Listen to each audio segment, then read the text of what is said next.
Gene Shalit proclaims, all hail the day after tomorrow. Stunning, says the New York Daily News. Rex Reed calls it one hell of a ride. The day after tomorrow. It's here. Rated PG-13.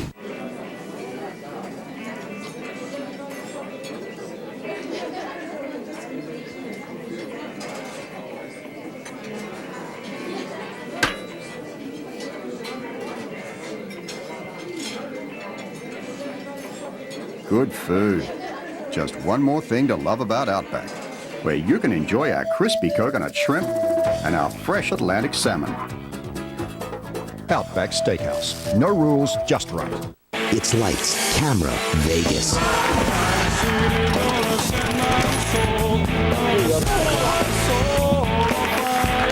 Every week, experience the excitement and real-life drama of running a billion-dollar family empire.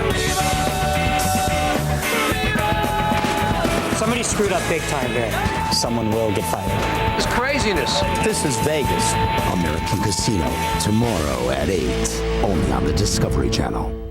This Discovery Spotlight has been a special presentation with the Discovery Times Channel, the network from Discovery Communications and the New York Times that brings you the why behind what's happening. Programs like Thomas L. Friedman Reporting, The Other Side of Outsourcing. Join us for an encore presentation Monday, June 7th at 9 on the Discovery Times Channel. If you don't get the Discovery Times Channel, call your cable or satellite company today or go to discovery.com/times. Dude, those new cordless routers are sick. You think that makes you popular?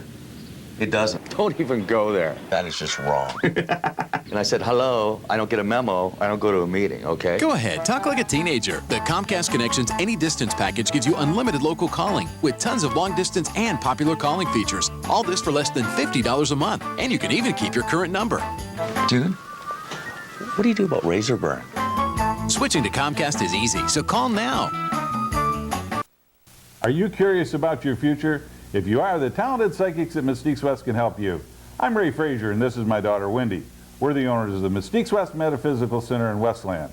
For more than 10 years, we've been helping international clientele deal with problems resulting from love, money, health, home, and much, much more. Also, every Monday night, we host a public seance session where contact with spirit loved ones is assured. Why not join us? We want to be your psychic reading center. And remember, at Mystiques West, we really do talk to dead people. Coming up, discover sophisticated forensics labs on the new Detectives Texas Rangers. Tomorrow night at 8, join us for the world premiere of American Casino. The Discovery Channel. Entertain your brain.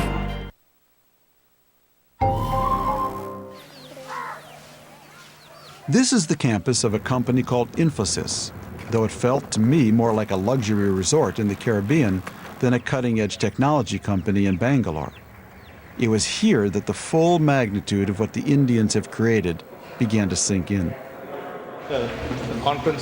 My friend Nanda Nilekani, CEO and president of Infosys, showed me around. So this is a conference room.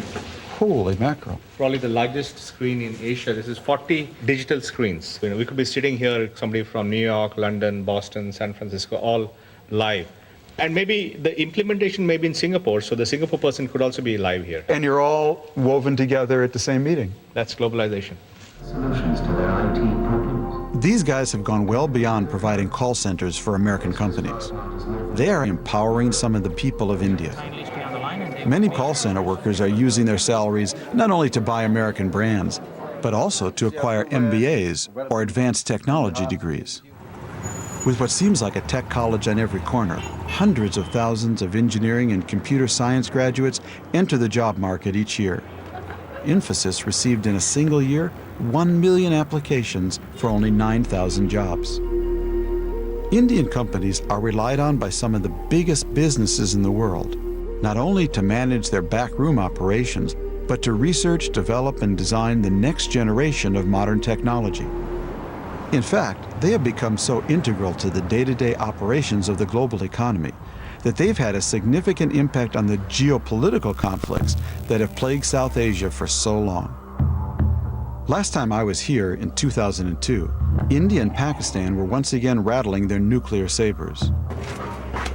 It got so bad that the U.S. State Department issued a travel advisory. We urge American citizens currently in India to depart the country. Pressure from India's high-tech community on politicians helped to avert a possible war. When you have that kind of interdependence, you can't just shut everything down for a week and go off to war. You can't afford it. Not just because of the impact on India, because it would touch the whole world. Oh yeah, because you're part of a global supply chain, and tapping into this global network of resources can transform the world. I truly believe that. The interdependence of all this will make the world a much safer place.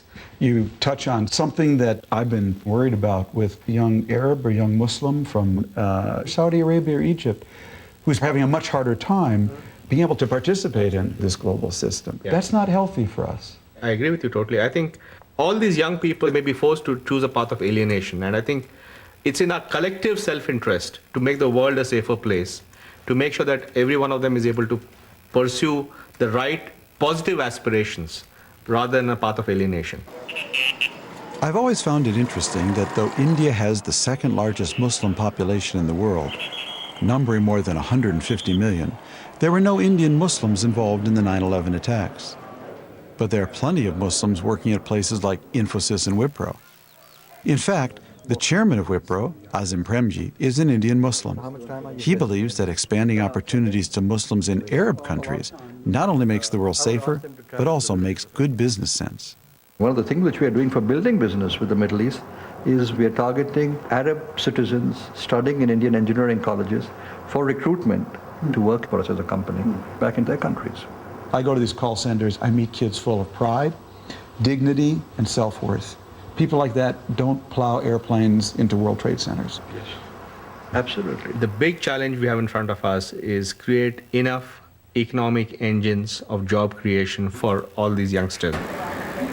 555 million under the age of 26. At best, we make 4 million, 5 million jobs in IT and in BPO and all that. But what about all of the rest? The fact is that only a relatively tiny part of India's population has been touched by this economic boom. If you look at all of the success that we've had in our country, a lot of it hasn't percolated down to the citizens. So as a result, primary health, primary education, healthcare, and so on are dysfunctional.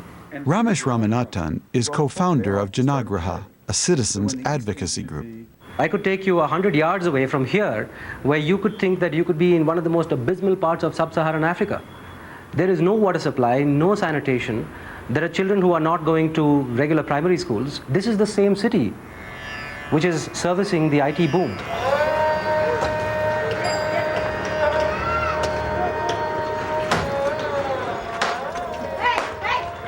More than 10% of Bangalore's population, nearly 1 million people, live in slums like this. Many have no running water, no electricity, and inadequate sanitation facilities. Hi. As appalling as these conditions are, these are children of what we would call the working poor. Their parents are just up the street, making their own contribution to the information technology boom. These construction workers are migrants who travel from one job to the next. The women earn between $1 and $2 per day. The men, half a dollar more. As I watched this scene, I thought, how can a nation with such vast disparities of wealth and poverty ever truly make it in the modern world? The only way that globalization is ultimately sustainable is if it benefits the whole society. In India, with a population of more than 1 billion people, that's a tall order.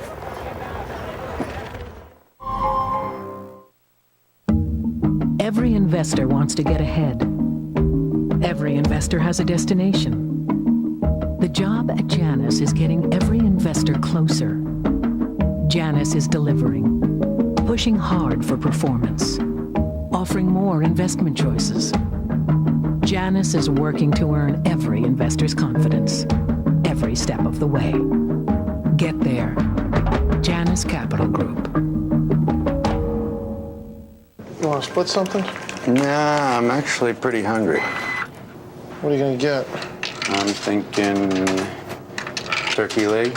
How about you? I don't know. Just a T-bone, I guess. The world isn't made for low-carb eaters. That's what I'm talking about. It's nice. That's why